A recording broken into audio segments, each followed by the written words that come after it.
Ekibuuzo ekiddako kyagambye nti lwaki Yesu yabatizibwa ng'ate ye mutuukirivu okuva mu lubuto lwa Mariyamu? Ekyo nno kikulu. Ekibuuzo ekyo tokizannyisa. Abatizibwa ki? Kubanga Yokaana bw'aba tuyita Yokaana omubatiza waga mwenenye abayita nga baga mwenenye mubatizibwe. Kati Yesu atazzanga ku kibi. Ate ne tusome ennyiriri endala 2:38 bikolwa. Era bikulaga nti mwenenye munaazibweko ebibi. Yes. Neri mu Barumi 6 agamba nti kufa ku kibi kuzuukira wamu mu bulamu. Kaakati Yesu atayina kibi kuba Yesu yalina kibi. Abantu abamu batula bayinza okulowooza nti yabuze ekibuuzo yakijja mu mutwe gwe. Yesu yalina kibi. Soko bikulekawo mu Peetero ekisooka. Peetero ekisooka. Wake tusooke tusomekawo 2:21 na 22. Tusooke tusomekawo. Abantu bakimanyi bategeredde nti kituufu. Peetero ekisooka essuula. Eyokumeka. Essuula eyokubiri. Eyokubiri. Onyola 22. 22. Lugamba lutya? Agambye bw'ati atakola kibi atakola kibi newankubadde obukuusa tebwalabika mu kamwa ke. Atakola kibi newankubadde obukuusa tebwalabika mu kamwa ke. Kati gattako ne Bakolinso ekyokubiri 5:21. Bakolinso ekyokubiri 5:21 agamba atya? Ekyokubiri 5:21 agambye nti 21 agambye nti atamanya kibi yamufuula ekibi ku lwaffe ffe tulyoke tufuuke obutuukirivu bwa Katonda mu ye. Atamanya kiki? Atamanya kibi. Wali agambye nti mu ye yadde obulimba tebwalabika mu ki? Mu kamwa ke. Kakati bassebo ne banyama balaba programu eno. Yesu Kristo teyakola kibi kyonna. Ne bwe Busiraamu mu Quran bannabbi bonna 25 b'Obusiraamu Yesu yekka yatakola kibi. Yabasigadde bonna balina emitawaana mingi era baafa. Okiraba ekigambo ekyo? Kaakati olwekyo Yesu teyakola kibi. Kati ekibuuzo yatakola kibi omutuukirivu.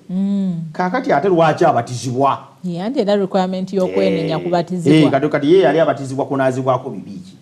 Yali abatizibwa kwenenya ki? Ate n'ekibuuzo ekyo kiraba. So ne yekka yasoose okukibuuza. Ni gundi ya Yokaana omubatiza bikula Matayo 3. Matayo. Naye yalina obuzibu bwe bumu. Matayo 3. Somo 13. Tugenda kusoma 13. 3:13 agamba ati. Awo Yesu n'ava e Galilaaya n'atuuka ku Yoludaani eri Yokaana amubatize. Otyo 14. Naye Yokaana yali ayagala okumugaana n'amugamba nti nze neetaaga ggwe okumbatiza naawe ojja gye ndi. Nga tannabakweyongereza wulira ekibuuzo ekyo. Ekibuuzo ekyo kifaanana kino. Oli mutuukirivu. Tulina kibi. Bwe tolina nze neetaaga. Nze nina n'ebizibu. Kati taata gwe abambatiza. Kitegeeza ne Yokaana naye okufaananako n'abuuziza ekibuuzo kino. Baali beetaaga ansa. Olwo lwaki atojja okubatizibwa nga sisaanira na kusumula lukoba lwanga zo. Kale ekikuleeta ku batiisimu kiki? Batiisimu mmanyi nti yabali abaana b'emisota abajeemu naye ate naawe omutuukirivu kati ate naawe ozze wano. Yokaana olaba yalina ensonga naye ebibuuzo byonna ne biddibwamu mu sitoola eyo nga bwegenda. Soma onyolola tulabe oluddako ne lugamba nti nkyaliwo nambuze 15. 15. N'agamba nti Yesu n'amuddamu n'amugamba nti kkiriza kaakano kubanga kiŋŋwanira bwe tutyo kigwanira bwe tutyo okutuukiriza obutuukirivu bwonna. N'alyoka amukkiriza. To fulfill all what God requires. All what God wants. Over all righteousness. Yesu agamba Yokaana ekindeese okubatizibwa ensonga esooka nteekwa okutuukiriza ebyo byonna Katonda by'asaba omuntu okutuukiriza. What does that mean? Nti mu ebyo omuntu bye yeetaaga okutuukiriza n'okubatiza mwekuli. Baptism is a prerequisite. It is a prerequisite for heaven. Okay, even to forgiveness. To forgiveness. Tetwagala abantu baliyo balowooze nti okubatiza okw'amazzi tekukola. Nti okubatiza kw'amazzi kwali kwa Yokaana. Basigaza kwa Mwoyo Mutukuvu. Basigaza kwa Mwoyo. Yesu bwe kibanga okubatizibwa kw'amazzi tekwali na makulu. Yesu teyandize mubatiza. Yandibadde asigalayo n'atabatizibwa kubanga already Yesu Kristo yali abatiza abantu n'Omwoyo. So if he is the one who baptizes people with the Spirit, then he needed not baptism. Anti yatugamba nti yajja okutubeerera ekyokulabirako. Kati okumanya nga kyali kyakulabirako ddala kituufu. Amala okukka mu mazzi n'Omwoyo Mutukuvu n'ajja abatizibwa emirundi gyombi. Prerequisite etuukirire mu bujjuvu bwayo. Yokaana bamutegeeza nti olina ky'otannalaba. Kenzize ku Yorodaani wano nina ekindeese. Kino ekindeese Katonda kyayagala buli alinzikiriza akikole. Ekisooka kunteeka mu mazzi. Ekyokubiri kujjuzibwa Mwoyo Mutukuvu. Ekyokusatu kulangirirwa tekati ofuuse mujulirwa ow'enjiri. Yesu teyajja kubatizibwa kubanga alina ebibi.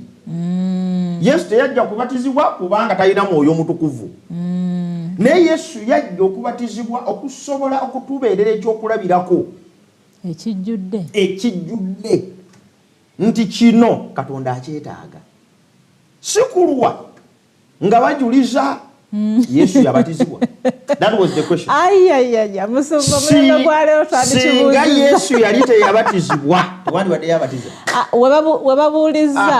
Webabuuliza nti lwaki abatizibwa ate kuno kyandibadde lwaki teyabatizibwa. Singa era yali ayagala tubatizibwe yandibadde abatizibwa. So Yesu yajja ku batirizo okutuukiriza ebyo byonna Katonda by'ayagala. Nga n'ekimu ku Katonda by'ayagala ye buli muntu yenna okubatizibwa. Yesu kyava agamba nti mugende mu nsi zonna mubuulire enjiri eri amawanga gonna akkiriza. Okijjayo bulungi musumba kubanga mbadde ekibuuzo ekigenda okuddako kibadde kigenda kugamba nti no olwo bwe tubatizibwa what? So what? So what? Tumaze okubatizibwa tutuule butuuzi awo. Yesu kyava agamba nti mugende mu nsi zonna mubuulire enjiri. Akkiriza n'abatizibwa alirokoka. Ekitegeeza nti okubatizibwa kyali kitundu kwekyo kye yali atumye abatuma okukola. Kati yali tasobola kubatuma bagende babatize nga ye yennyini mwene nga teyabatizibwa. Kati Yesu kyava abatizibwa ekisooka atuukirize Katonda byonna by'ayagala. Ekyokubiri Yesu yabatizibwa okutubeerera ekyokulabirako. Watusomera okulunyiri Peetero ekisooka 2:21. Lwabiri mu olumu tusome Lwabiri mu bbiri agambe ati ekisooka 2:21 agambye nti kubanga ekyo kye mwayitirwa kubanga era Kristo yabonyaabonyezebwa ku lwammwe ng'akola atya ng'abalekera ekyokulabirako mulyoke mutambulirenga mu bigere bye. Kristo byonna bye yayitamu, his life was an example, was gamba mu bigere bye wakijja we tukiza mutambulire omwo mu bigere bye. Kati Yesu ekyamutwala okubatizibwa kwe kututeerawo ebigere naffe mwe tulisinziira tubatizibwe kubanga kyekyokulabirako ekisooka. Nga bw'oyinza okulaba amanyi olwobeeraawo oba taata ng'oli waka ng'abantu baagalya kulya kawunga nabijanjaala. Tekitegeeza tigwe toyinza kwegulira muceere oba toyinza kulya nkoko naye kabaka ekaliwo ng'olaba tebaagala kukalya gwakasookako ate nga bwokawaana oganda kawunga kano kazzaamu amaanyi buli akalya nafuna amaanyi emmere kati buli lwosookayo n'okatandika ababadde batidde kati ate banaagaana batya nga ddadi akatandise enjala emulume bibye era buli omu ajja bwe yenyoola nga bw'ali akawunga ke aba alabira ddala nga tekyali option endala. Ne mu ggwanga wano pulezidenti waffe yatuwa ekyokulabirako ekyokukola exercise mu covid n'agamba kati njagala mbalage mugamba muli waka temulina byakukola ne mu ddiiro osobola okukoleramu exercise ne baleeta kamera ne baziteekawo sikulwanga weekwasa nti enguudo baatugobayo naye ng'omukulembeze w'eggwanga yali asobola n'okufuluma ebweru n'azikolera ku kkubo ane wata bamulinaana okuzikolera munda kyali tekitegeeza nti ali confined tasobola kutambula naye yakikolanga kyakulabirako eri ffe abali mu mayumba munda tusobole okumanya ekyokukola. So Yesu yali talina kibi kyeyejjako naye yabatizibwa okutuyigiriza ffenna abaliddawo nti okubatizibwa kikulu. Ensonga eyokusatu yaleeta Yesu okubaliza somo lunyiriri awo Lwe 16 mu ssuula y'emu agamba 16 ssuula y'okubiri agamba ati Matayo ensonga twakawaako 2 kati twagala tuweeyo n'endala 2 lwaki Yesu yagenda okubatizibwa. Matayo 16 lugamba lutya lwalusomedda somo Lwe 16 Matayo 3:16 lugamba lutya. Awo Yesu bwe yamala okubatizibwa amangu ago n'ava mu mazzi laba eggulu ne libikkulibwa kyekyaliwo nga libikkuse n'alaba omwoyo gwa Katonda ng'akkanga ejjiba ng'ajja ku ye. Sokokoma Yesu bwe yamala okubatizibwa omwoyo wa Katonda n'akkanga ejjiba ku ye. Yesu yagenda okubatizibwa okutuyigiriza nti omuntu yenna bw'abatizibwa ajjuzibwa omwoyo omutukuvu. Amiina. This time the symbol was physical. Omwoyo yandi mujjudde nga n'ejjiba terizze naye ejjiba okka buli muntu yenna nga aliraba kyasigala okuyigiriza all generations nti buli muntu yenna alibatizibwa cash down kirabo kya mwoyo mutukuvu. Amiina. Soko soma bikola bibiri soma bikolwa 2:38 lugamba lutya lusome bikola 2:38 lugamba lutya 38 agamba bw'ati agambye nti Petero n'agamba atya mwenenye mubatizibwe buli muntu mummwe okuyingira mu linnya lya Yesu Kristo okuggyibwako ebibi byammwe munaaweebwa ekirabo bwe mwoyo omutuukirivu. Kati Yesu bwe yali abatizibwa yali ategeeza ekyo ti buli anaagenda mu mazzi nannyikibwa bw'amala okunnyikibwa n'anaazibwako ebibi bye nga nange ejjiba bwe lisse eyinzikako nammwe munakkibwangako omwoyo omutukuvu nga mubatiziddwa. So kiri Yesu kyekikola nga kyakulabirako okulagira ddala process y'okubatizibwa yeetya ate nno si kyakulabirako kyakuba nti mwoyo omutukuvu n'ebirala naye kyakulabirako ekyembatiza entuufu. Weewaawo kyambatiza ntuufu kati gwe wenna ali eyo eyabatizibwa nga tonyikibwa mu mazzi tobatizibwanga. Musimanyanga kubuuka muliro simanya kutuula ku ŋŋoma simanyanga ate ku kyenyi ne bateekawo akasaalaba waliyo abamansamamansi bwe kasowulira ng'ettondo likuguddeko gwe batisimu eyiye ewedde nguddeeka. Kati omuntu yenna ali eyo nga tatwala kyakulabirako kino aba akoze ensobi nnene. Yesu yatubeera ekyokulabirako mu kubatizibwa n'atulaga nti kyetaago n'atuwa ekyokulabirako kyakyo n'atuyigiriza engeri gye tulina okubatizaamu n'atulaga nti wekiggwa ofuna omwoyo omutukuvu ate nno si busi ekyo kyokka soma olusomo omaleyo olunyiriri olwo olabe ekirala otyo agamba atya agambye nti nno 17 Matayo 3:17 dayo mu Matayo oli mu bikolwa dayo mu Matayo 3 17 tuweere ensonga esembayo lwaki Yesu ate yagenda ku bbatirizo 17 agambye bw'ati laba eddoboozi ne liyima mu ggulu nga ligamba nti oyo ye mwana wange gwe njagala gwe nsanyukira ennyo. Public declaration of Jesus' public ministry. Bwe mbatizibwa ne Mukama naye asanyuka oluvannyuma lw'okubatizibwa tosomako mu Luka 15 gye tutajja kubikkula bayibaga nti omwonoonyi omu bwe yeenenya eggulu likuba eŋŋoma. Omwonoonyi omu okwenenya eggulu lyamameka bava ne bacacyanca. Kati ate bye tweraliikira omanyi tugenda ne tukola effort ne tumaliza omwoyo gumu bwe guti ne gukyuka ne tugamba sente zaffe zonna amaanyi ge tutaddemu omuntu omu yekka. Twagala abantu bakitegeere nti n'omwoyo gumu gwa muwendo eri Mukama. Amiina. Kati Yesu bwe yamala okubatizibwa eggulu lyonna ne lisanyuka. Kitaffe kitaawe n'alangirira Okulangirira okwo kwali kuggulawo curtain. It was the unveiling of Jesus' ministry. Era bwe yava mu kubatizibwa pa n'atandikirawo. Omwoyo wa Mukama ali ku nze. Kubanga olwamala okubatizibwa ajuziddwa Omwoyo Omutukuvu, ayingidde eddungu, alivuddemu, ayingidde yeekaalu, alangiridde ensonga lwaki abatiziddwa.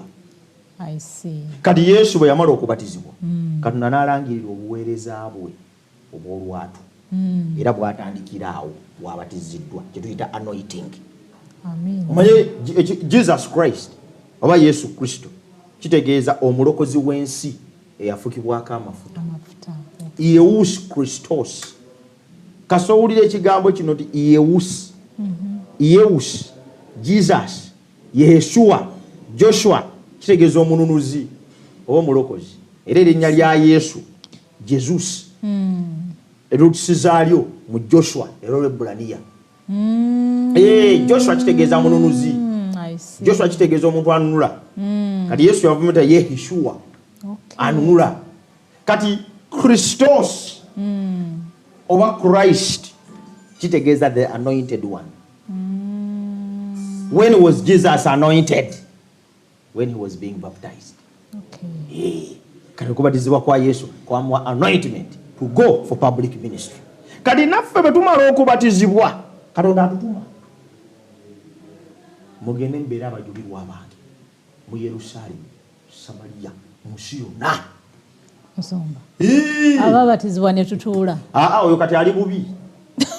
Yabatizibwa n'atuula teyategeera nsonga lwaki yabatizibwa. Kubanga okubatizibwa yafukibwako amafuta. Anti Musumba nabatizibwa okunaazibwako ebibi byange, nzikiriza n'okulaga nti nzikiriza Katonda. Anti okomye kunaazibwako bibi waliwo akalala. Nojjuzibwa Omwoyo Omutukuvu. Bojjuzibwa Omwoyo Omutukuvu agamba kukola ki? Omutukuvu akujjula akuwa ebirabo. Abalala kubuulira, abalala kuyigiriza, abalala kuyimba, abalala kusomesa, atuwa byaki? Si kubuulira njiri. Kati gujjuzi bigase walono n'olunyiriro twalogera ku bigase ekkanisa olw'okuzimba omubiri gwa Kristo. Kati kugamba oti ati wabatizibwa n'ojjuzibwa Omwoyo n'otagenda for public ministry. Buli yabatizibwa ali eyo nga wabatizibwa n'otuula wakotogera omulimu gwa Mukama. Azuukuke agenda kukola omulimu gwani? So mu bufunze Yesu Kristo yagenda okubatizibwa lwa nsonga ezo. Ekituufu teyalina kibi. Naye ezo ensonga ze tunnyonnyodde zaali zimala Yesu Kristo okujja abatizibwe. Na buli akkiriza Yesu n'abatizibwa process yemu yagiyitamu naye n'asobola okufuluma ogenda okuweereza Katonda. Kama b'omukisa.